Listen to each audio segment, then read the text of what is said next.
My name is Cathy Drennan, and I'm a professor of chemistry and biology at MIT, and I'm also a professor and investigator with the Howard Hughes Medical Institute, and I'm dyslexic. I was diagnosed in first grade, and at the time, the experts told me that I would never be able to graduate from high school.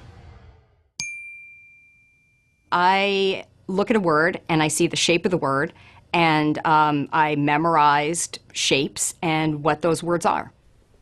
If it's like a newspaper and in a column the word's broken up, I actually look at the shape of the part word, look at the shape of the other part of the word.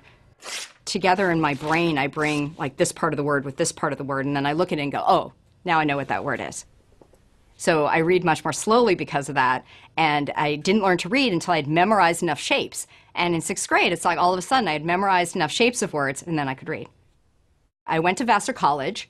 And I wasn't perhaps the most mature freshman.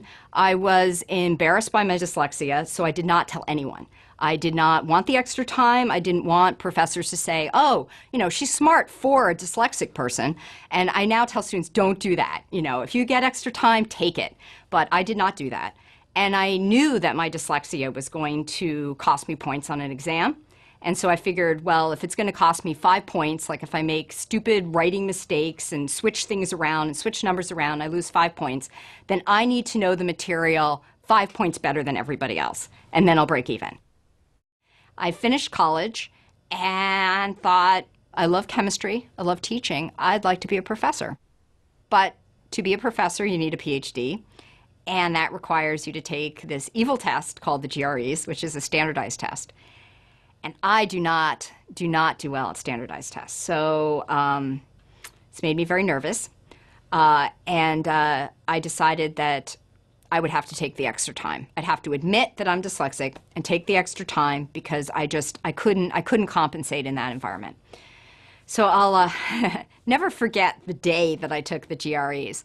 I was spending the summer in rural part of Pennsylvania, and I went to this small college, and there was a professor who was being paid extra to proctor me. I was the only one in the room. And he walks in, he looks at me, and he says, "Oh, don't worry. There are no statistics for people like you."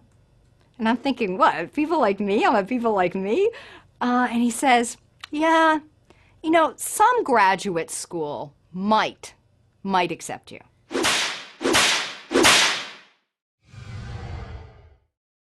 We can see the world around us. We can't see this molecular world, this world inside our body that's doing reactions. And I wanted to see that world, and I wanted to know what protein structures look like.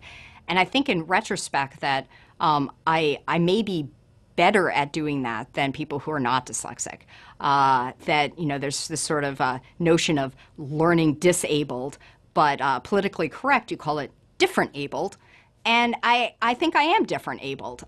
I think that when it comes to structures and shapes, because that's the way I read, you know, I look at the word and I see the shape, and I can look at information about three-dimensional structures and molecules, and I can see things that other people can't see in that, I think because of my dyslexia.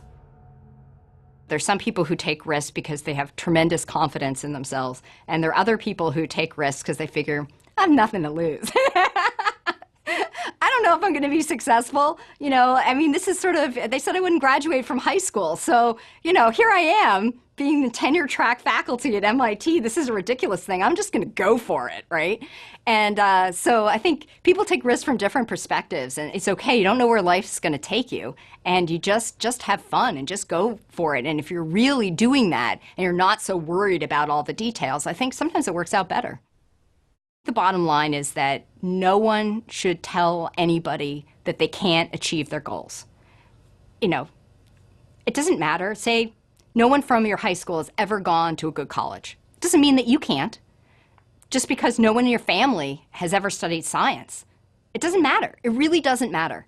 If someone wants to know the statistic for a person like them, a person from that family, that high school, that economic class, that race, that religion, that gender, whatever, you want a statistic about what you can do?